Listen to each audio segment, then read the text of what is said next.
ጤና ይስጥልኝ ወገኖቻችን፣ እንደምን አላችሁ? እንደምን ሰነበታችሁ? እነዚህ የምታዩቸው የሁለት ጳጳሳትን ፎቶግራፍ በዩቲዩብ ላይ ቪዲዮ ተሰርቷል። በሚናገሩት ንግግር ማለት ነው። ከልጅነት እስከ እውቀት እንግዲህ እስካለንበት እድሜ ድረስ ነይ ነይ እምዬ ማርያም ነይ ነይ ቤዛዊት ዓለም እያል በጥምቀትም በማርያም ዓመታዊ በዓልም እየዘመርን ያደግ ነው። ማርያም ቤዛዊት አይደለችም የሚል ትምህርት መድረክ ላይ ሲያስተምሩ ቪዲዮ የተቀረጸ ሳዳምጥ ነበር። ብዙ ሰው ደግሞ ኮምፕሌን አድርጎ ቪዲዮ ሰርቷል ዩቲዩብ ላይ። እኔ ደግሞ በጽሁፍ አድርጌ የፌስቡክ አካውንቴ ላይ ያስቀመጥኩኝ። በሁለቱም በርናባስ የሚባሉት ጳጳስ ደግሞ አሳማ መብላት የአህያ ስጋ መብላት እንደማያረክስ ባለፈው የሆነ መግለጫ ሲሰጡ ነበር። እኔ በጣም ነው የደነገጥኩት። ከልጅነት ጀምረን እንደ አንድ የሰንበት ተማሪ እንደ አንድ ተራ ክርስቲያን መሰረታዊ እውቀት እንድናገኝ የተማርነውን የሚያፈርሱ ነገሮች እየተረባረቡ ነው። ጎበዝ፣ ልክ እንደ ውትድርናው ዓለም ሰላይ ይገባል የሃይማኖት ተቃውሞ ውስጥ። እኔ እስከማውቀው ድረስ ጳጳሳት ትልቁ ስራቸው ምንድን ነው? ስልጣነ ክህነት ሲሰጡ በደንብ አስተውለው ነው። አቡነ ገብርኤል ባለፈው ጊዜ ሲናገሩ አንድ ቪዲዮ አለ ሳዳምጥ ነበር። በየጓዳው ዝም ብለው የተሾሙ አሉ፣ ስብከተ ወንጌል ሳይፈቀድላቸው ዝም ብለው የሚዘባርቁ ሰዎች እንዳሉም በቅርቡ ስንሰማው የነበርን ነገር ነው።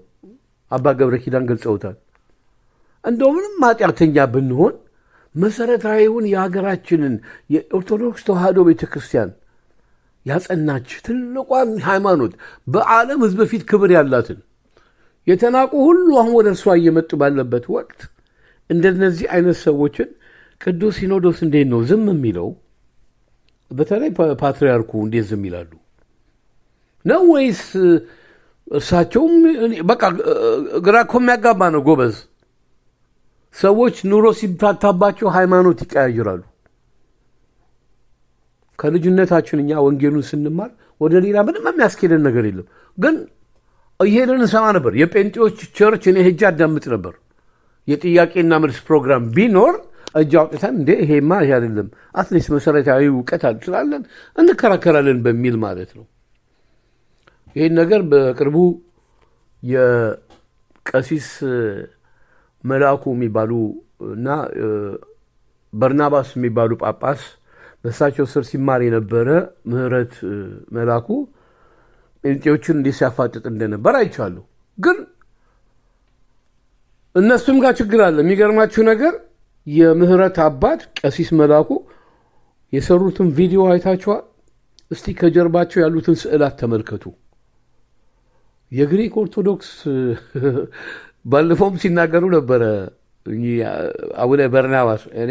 አም ሶሪ አይ ካንት ሴይ አቡነ፣ ምክንያቱም እንዴ ምንም ተራ ክርስቲያን ብንሆንም እኛን ያስተማሩን ወንጌሉን ያስተማሩን ጳጳሳት እኛ ክብር የምንሰጣቸው እኛ ዓለማዊን ሰዎች ክብር የምንሰጣቸው እንዲህ አይነት ትምህርት አላስተማሩንም።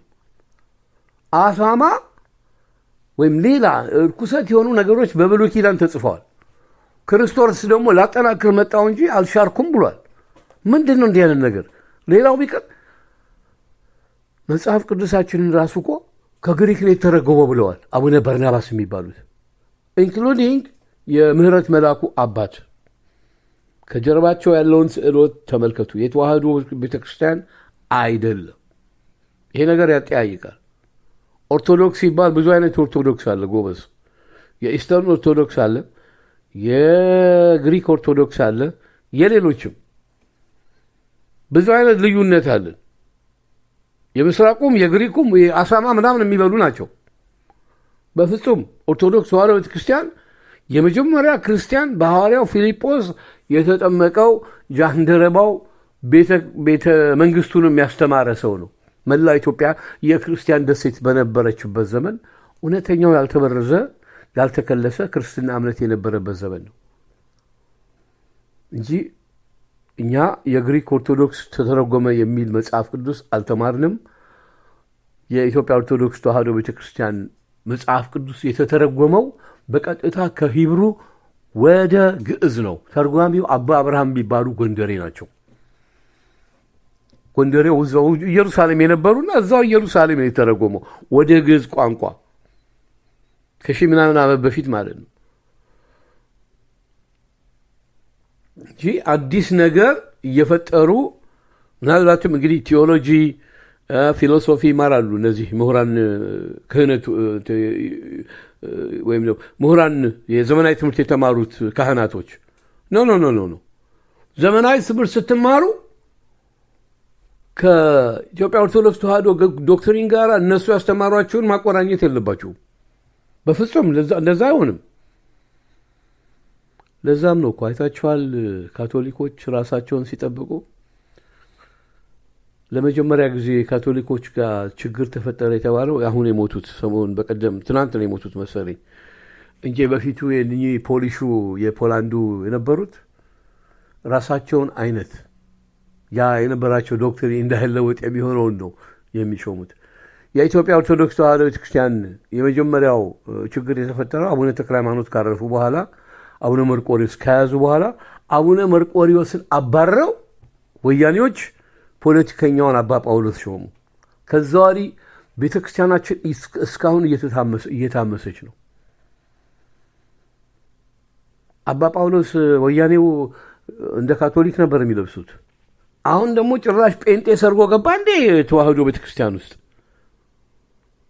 እምዬ ማርያም ቤዛዊተ ዓለም አትባልም እያሉ የሚያስተምሩ ሰዎች ገቡብን እነዚህ ሁለቱን ፎቶግራፎች አቆራኝቼ ያቀረብኩትን አሁን ፌስቡክ ላይ ተረባርበው ኮምፕሌን አድርገው እኔ እንድቀጣ ይሄን ያህል ቀን ፖስት እንዳታደርግ የሚል ነገር ደርሶኛል ግን እኔ ኮምፕሌን አድርጌያለሁኝ ለፌስቡክ አድሚንስ ይሄ የሪሊጂየስ ጉዳይ ነው የተቃውሞ ጉዳይ ነው ቫዮለንስ አይደለም የሚል ኮምፕሌን ልኬላችኋለሁ ለፌስቡክ አድሚኖች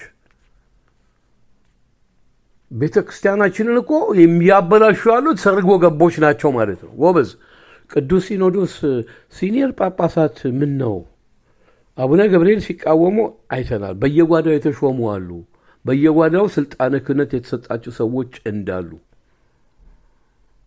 ሰርጎ ገቦች ማለት ነው ጸረ ማርያም አቋም ያላቸው ጴንጤዎች ናቸው ጴንጤ ናቸው ማለት ነው ለምን ፊት ለፊት አይወጣም አባታችን ምናምን እያላችሁ የምታሞቁ እንዴ አባታችን እኮ ብለን የምንጠራውን ራሳቸው የቤተክርስቲያን ሊቃውንት መንበር ላይ ሲሰብኩ ቤተክርስቲያን የሚቀድስ የተዋሕዶን ዶክትሪን ጠብቆ የሚያስተምር ከወንጌሉ ላይ ከተማራችሁት ስህተት ካለን ንስሐ አባት አድርጋችሁ አትያዙ ተብሏል እንደዚህ ብሎ አስተምረውናል አባቶች ካህናት ጎበዝ ኢትዮጵያ በሁሉም ነገር ትታመስ እንዴ በፖለቲካው በኢኮኖሚው በሃይማኖት እንደገና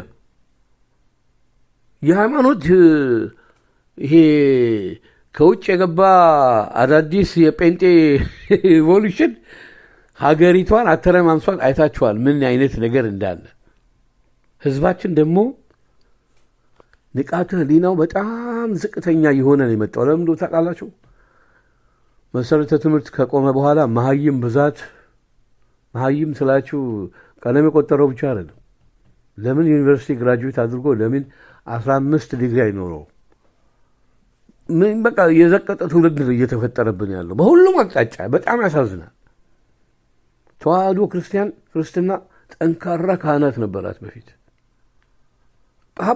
ጳጳስ ጸረ ማርያም ሲሆን ቤዛዊተ ዓለም ብላችሁ እንዳዘምሩ የሚል መድረክ እኔ አሁን ሳናመጥ የራሴ ኃጢአት ሳያንሰኝ እንደገና ልብሰ ተክህኖ የለበሰ ሰው ድንግል ማርያም ቤዛዊት አይደለችም በቅዱስ ገብርኤል መልአኩ የተነገረላ መልአኩን ሁሉ ነው የሚሳድቡት መልአክ ቤዛ አይሆንም ምናምን እያሉ ቅዱስ ገብርኤል ፍርድ ይስጥባቸው ሌላ እንግዲህ የቆጣው መልአክ በዘካርያስን የቀጣው ቅዱስ ገብርኤል እሱ ይፍረድ ነው ብለው በጣም ያስደነግጣል ጎበዝ እነዚህ አሁን ሁለቱ እንዴት አድርጌ ነው ከነሱ ላይ መስቀል የምሳለመው ይከብዳል በጣም አይሆንም እኔ ዓለማዊ ሰው ነኝ ግን እንደ ወንጌሉን ያስተማሩ ሰዎች ወይም ካህናቶች ይህን ነገር ሲሰሙ ምን አሉ ወይስ ቅዱስ ሲኖዶስ የሚባሉት እነዚሁ ራሳቸው ናቸው ይሄ ነገር አጠያቂ ነው ጎበዝ። ሀገራችን በሁሉም አቅጣጫ ነው እየተነካች ያለችው። ስላዳመጣችሁ አመሰግናለሁ። ገብርኤል ቅዱስ ገብርኤል ፍረድ። ሌላ ምንም አይደለም።